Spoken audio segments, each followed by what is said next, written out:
and the plot thickens. The web of entanglement between President Donald Trump and Russia continues to get murkier.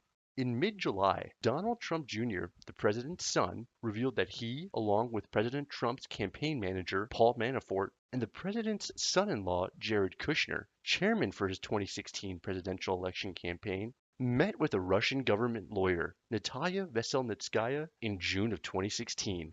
Prior to the meeting, a mutual friend of President Trump and a former Russian business partner who was a close ally of Russian President Vladimir Putin emailed Trump Jr. letting him know that Veselnitskaya would provide official documents and information that would implicate President Trump's opponent Hillary Clinton in her dealings in Russia.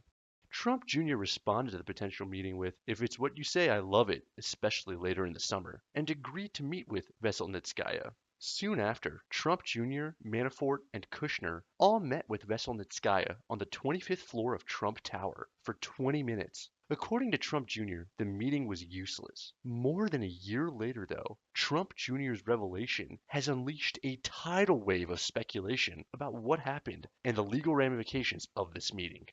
While there has certainly been a lot of talk, analysis, and speculation about the meeting, did any of the meeting attendees break any laws by agreeing to meet with Veselnitskaya? Which laws are even implicated here? Several media members and many opponents of President Trump have thrown the charge of collusion about, arguing that Trump Jr. and his associates committed this offense. But what exactly is collusion, and is it illegal? The term collusion is defined as concerted activity toward a common purpose. The colloquial connotation of the word indicates that people who collude have worked together, usually in secret, to do something illegal.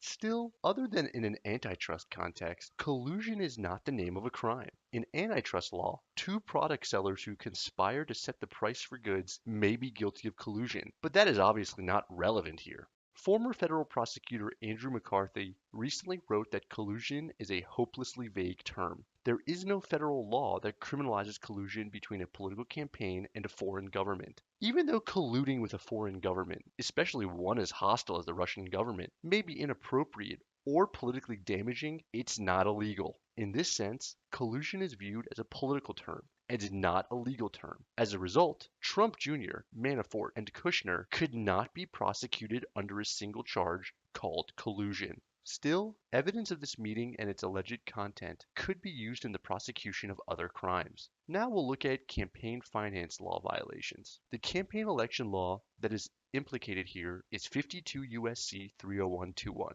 There are two relevant parts of the statute. The first is Part A, 1A, which reads, "It shall be unlawful for a foreign national, directly or indirectly, to make a contribution or donation of money or other thing of value, or to make an express or implied promise to make a contribution or donation in connection with a federal, state, or local election." This law extends beyond cash donations, as is evident by other thing of value language. Paul Rosenzweig, a former Deputy Assistant Secretary for Policy at the Department of Homeland Security, writes that opposition dirt is at least plausibly a thing of value. The opposition dirt Rosenzweig refers to is damaging information that the Russian government may have collected about Hillary Clinton and her dealings in Russia. In other contexts, federal courts have broadly interpreted the phrase thing of value. Courts have held that thing of value includes intangibles such as amusement, sexual intercourse, a promise to reinstate an employee, and information. It's not inconceivable that this could be interpreted to include damaging information on an election opponent. The second part of the statute is A2. That part provides, "It shall be unlawful for a person to solicit, accept, or receive a contribution or donation from a foreign national." The word solicit has a very specific meaning in this context. Election law expert Rick Hasson has said that solicitation is an oral or written communication that, construed as reasonably understood in the context in which it is made, contains a clear message asking, requesting, or recommending that another person make a contribution, donation, transfer of funds, or otherwise provide anything of value. If Trump Jr. asked Veselnitskaya to provide anything of value on Clinton, then it could be found that he illegally solicited a foreign national to provide a campaign contribution. Even assuming Trump Jr. was not successful in actually obtaining any useful information, the very act of meeting with the Russian attorney in an attempt to do so could qualify as the crime of solicitation under the statute. Some critics may argue that a solicitation occurred because Trump Jr. knew that the purported damaging information, which was something of value, was coming from a foreign national associated with the Russian government. The next crime that we must approach is the crime of making false statements. Section 1001 of Title 18 of the United States Code makes it a federal crime to knowingly and willfully make any false, fictitious, or fraudulent statement or representation to conceal material information in any matter within the jurisdiction of the executive, legislative, or judicial branch of the government of the United States. Jared Kushner, who has a White House security clearance and is a senior advisor to President Trump, could be charged with making false statements if he had deliberately omitted the fact that he had met with a Russian official when he was completing his security clearance forms. When filing an application to gain his security clearance, Kushner was required to disclose any meetings and contacts with foreign nationals. When he filed his application, he didn't initially disclose this June meeting. This omission on Kushner's part could qualify as a crime under Section 1001. Kushner could counter that this was an inadvertent omission or that he accidentally forgot to disclose the meeting, as the statute requires criminal intent. But it might be difficult for Kushner to successfully assert this defense. The email thread setting up the meeting had a heading of Russian, Clinton, private, and confidential. Such an email subject and such a meeting, prosecutors would argue, is not easily forgotten. The last crime that we must approach in our discussion is the crime of conspiracy. Conspiracy is a catch-all crime that applies to plans to commit many different types of illegal acts. A conspiracy is an agreement between two or more people to commit an illegal act, along with an intent to achieve the agreement's goal. In most jurisdictions, at least one conspirator must undertake an overt act towards furthering the agreement. This requirement is there to distinguish mere talk from a real plan to commit illegal acts. The general federal conspiracy statute is 18 U.S.C. section 371. This statute states, if two or more persons conspire either to commit any offense against the United States or to defraud the United States or any agency thereof in any manner or for any purpose, and one or more of such persons do any act to effect the object of the conspiracy, each shall be fined under this title or imprisoned not more than 5 years, or both.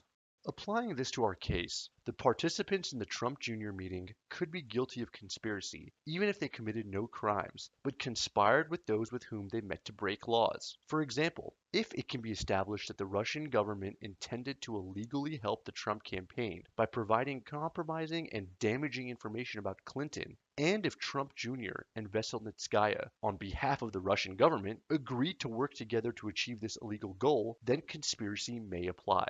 It could be argued that Trump Jr. and his associates violated this federal law because they agreed to meet with Veselnitskaya to gain knowledge that would defraud the United States, which includes conspiracies to impede the lawful functions of the federal government. If Trump Jr. and the Russian attorney had agreed to share damaging information regarding the Democratic candidate, then this could impede the administration of a federal election, which is a lawful function of the federal government. However, the single fact that Trump Jr. met with the Russian attorney might not be enough to demonstrate that a conspiracy has taken place. Prosecutors would have to collect more evidence through electronic discovery of emails and grand jury testimony that there was more collaboration, discussion, and cooperation between Trump Jr. and the Russian government.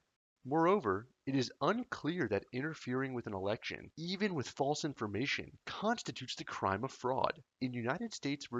Gradwell, a 1917 case, the United States Supreme Court held that a conspiracy to influence a congressional election by bribery of voters was not a conspiracy to defraud the United States under the meaning of the code, since it is the state governments, not the federal government, that administers elections. It must also be noted that merely promoting or disseminating false information about a political candidate is political speech protected by the First Amendment. As the Supreme Court said in the 2012 case United States v. Alvarez, false political statements are protected speech, a holding that comports with the common understanding that some false statements are inevitable if there is to be an open and vigorous expression of views in public and private conversation, expression the First Amendment seeks to guarantee.